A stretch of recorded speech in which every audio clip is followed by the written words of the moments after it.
मैं कर्ण हूँ।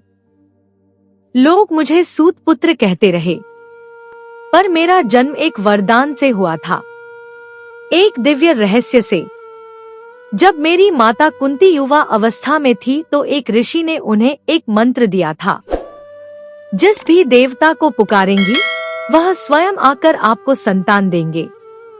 उन्होंने उस मंत्र को केवल परखने के लिए कदाचित जिज्ञासावश सूर्य देव को पुकारा और तभी तेज उजाला फैला। एक बालक उनकी गोद में प्रकट हुआ। मेरे शरीर पर जन्म से ही सुनहरा कवच था और कानों में दिव्य कुंडल। वे घबरा गई। वे अविवाहित थी। समाज का डर, कुल की मर्यादा। उन्होंने मुझे एक छोटी सी टोकरी में रखा और बहते जल में छोड़ दिया।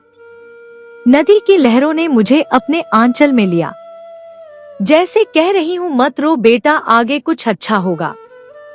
फिर मैं मिला एक रथ चलाने वाले को, अधिरथ, और उनकी पत्नी राधा ने मुझे गोद लिया। उन्होंने मुझे पाला प्यार दिया। मुझे कभी फर्क नहीं पड़ा कि मैं राजा का बेटा नहीं हूँ, पर दुनिया को फर्क पड़ा, बहुत पड़ा।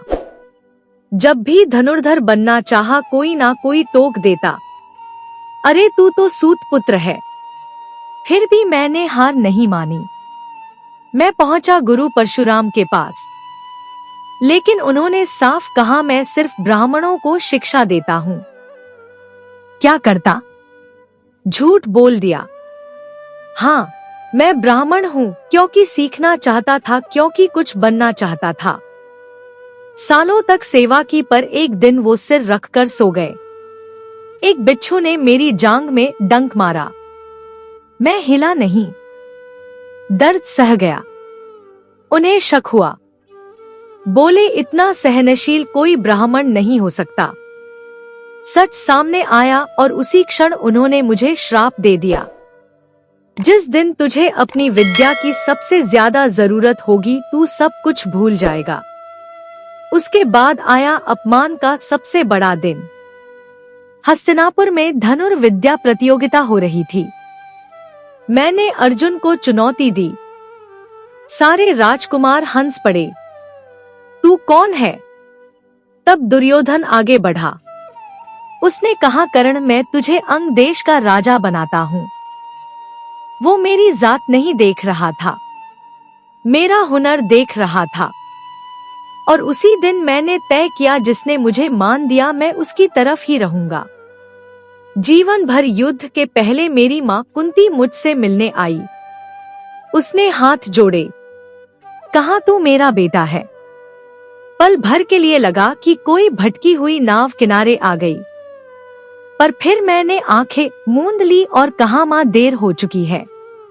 मैं दुर्योधन का कर्जदार हूँ, मैं उसका साथ नहीं छोड़ सकता, लेकिन वादा करता हूँ तेरे 5 बेटे जिंदा रहेंगे। बस एक अर्जुन से मेरा सामना होगा।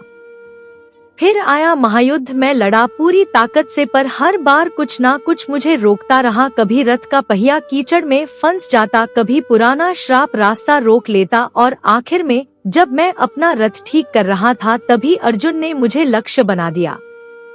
मैंने कहा, थोड़ा रुक जा, पर कृष्ण ने मना कर दिया और एक बाण मेरे सीने के आर पार हो गया। मैं गिर पड़ा उसी धरती पर जिसके लिए मैंने सब कुछ सहा था। मैं कर्ण हूँ, ना तो पूरी तरह राजा, ना ही पूरी तरह सेवक। मैं एक ऐसा रथी हूँ जिसकी आत्मा आज भी पूछती है, इंसाफ क्या सिर्फ ऊंचे कुल वालों के लिए होता है? तो यह थी कर्ण की कहानी। आशा करती हूँ यह कहानी आप लोगों को अच्छी लगी होगी। अच्छी लगे तो लाइक करें, अपने दोस्तों के साथ शेयर करें, मेरे चैनल को सब्सक्राइब करें और कमेंट में जय श्री कृष्ण अवश्य लिखें। कहानी सुनने के लिए बहुत बहुत धन्यवाद।